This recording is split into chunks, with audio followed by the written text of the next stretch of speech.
The cheetah. You already know this one is fast. What you probably don't know is how close it comes to falling apart every single time it runs. The cheetah can hit around 70 miles an hour across the open plains of Africa, and the part that breaks people's brains is the acceleration. 0 to 60 in about 3 seconds.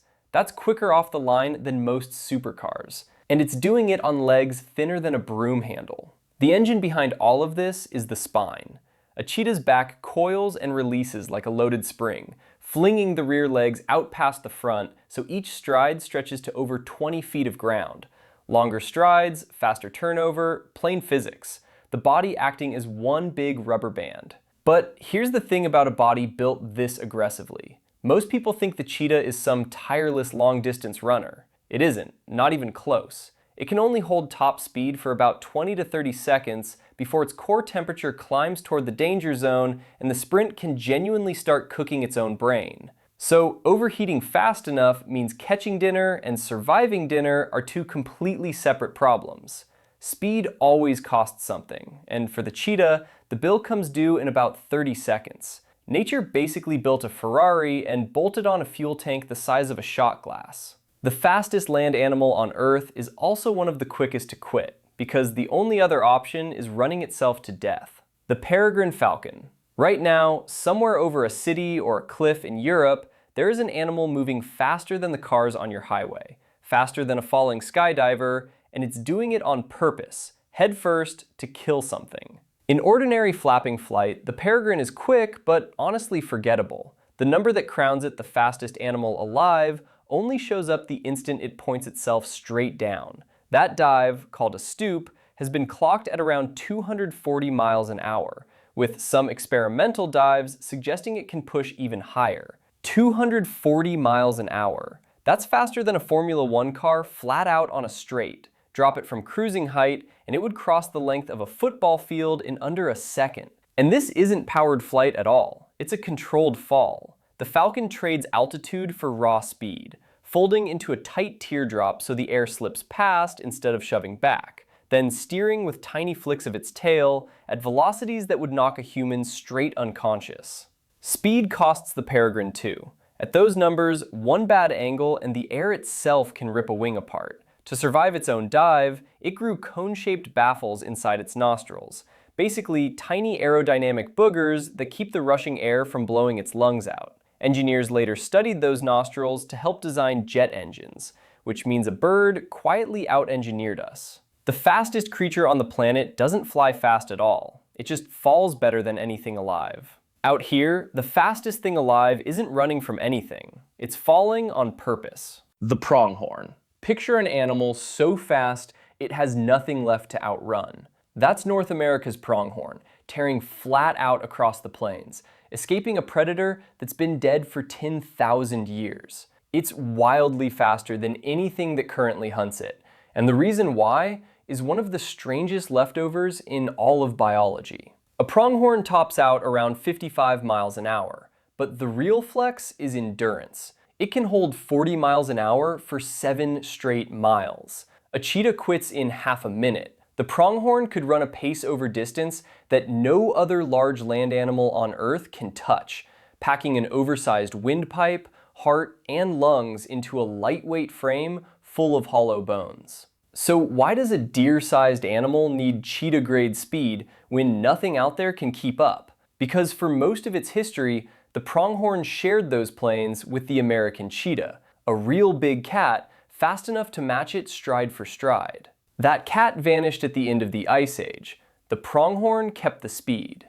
Speed costs something, and the pronghorn is still paying for a race it won against a ghost. The common version of North American wildlife is that nothing on this continent is truly fast. That's just wrong. The pronghorn outruns every predator here. It's only outrunning one that's been extinct since the Stone Age. It's the kid who trained for years for a fight that got canceled and just kept showing up to the gym anyway, in the best shape of its life for an opponent that no longer exists. The pronghorn isn't fast because of what's chasing it. It's fast because of what used to. If you're enjoying this kind of animal deep dive, I post new stuff like this all the time, and subscribing really helps me out. Thanks. The Brazilian free-tailed bat. Here's one that wrecks the whole leaderboard. The fastest animal in level flapping flight isn't a falcon and it isn't a swift. It's a bat the size of your thumb, and the moment nobody's diving, it leaves the falcon in the dust. Remember, the peregrine only wins by falling. In actual forward flight, wings beating, going somewhere, this little South American bat holds a number that shouldn't be physically possible for something that weighs less than a single slice of bread. Tracked by aircraft and radar, the Brazilian free-tailed bat has clocked ground speeds of up to 99 miles an hour in level flight. Let that sink in. It weighs about as much as 3/4 in your palm. Now imagine 3/4 ripping through the dark at 99 miles an hour, steering entirely by sound. The trick is in the wings. Instead of the broad, fluttery wings most bats use to flit around, this one has long, slender, swept-back wings that slice drag like a fighter jet. It traded agility for pure forward speed, the exact opposite bargain almost all its relatives made.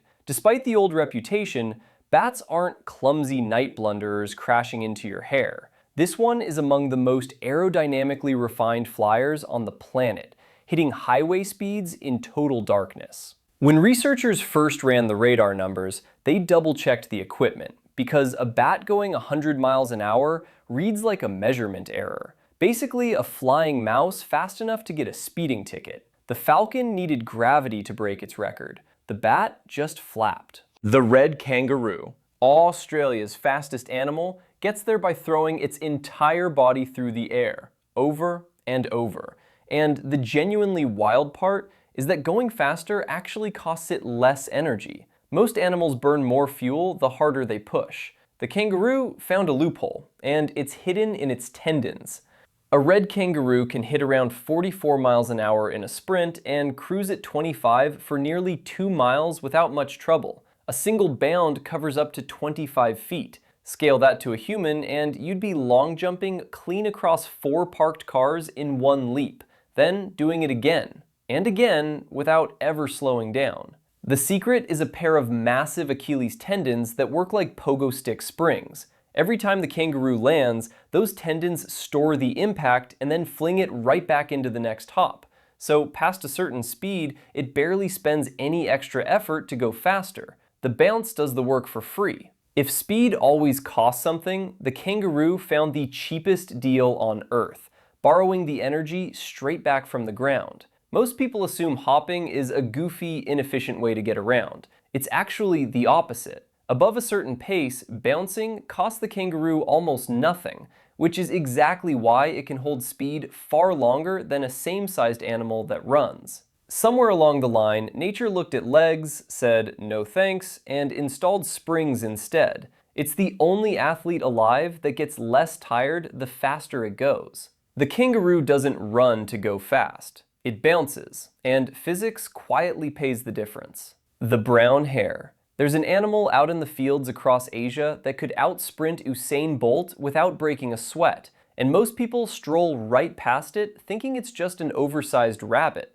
The brown hare hides serious speed behind the most forgettable face in the meadow, and the way it uses that speed has almost nothing to do with running in a straight line. This thing tops out around 45 miles an hour, and it does it from a standing start in an open field. Drop a human sprinter next to one, and the hare is already gone before the runner finishes their first 3 strides. The hardware is all in the back end. Long, heavily muscled hind legs that fire like catapults. And because a hare never relies on a burrow for safety, every escape is pure acceleration, stitched together with sharp, unpredictable cuts that bleed the momentum right out of whatever's chasing it. It's not a rabbit, by the way, and it doesn't hide. Unlike rabbits, hares don't dig burrows at all. Speed is their entire survival plan, which is why they're built so differently underneath all that plain brown fur. They've even got eyes set high and wide on the skull,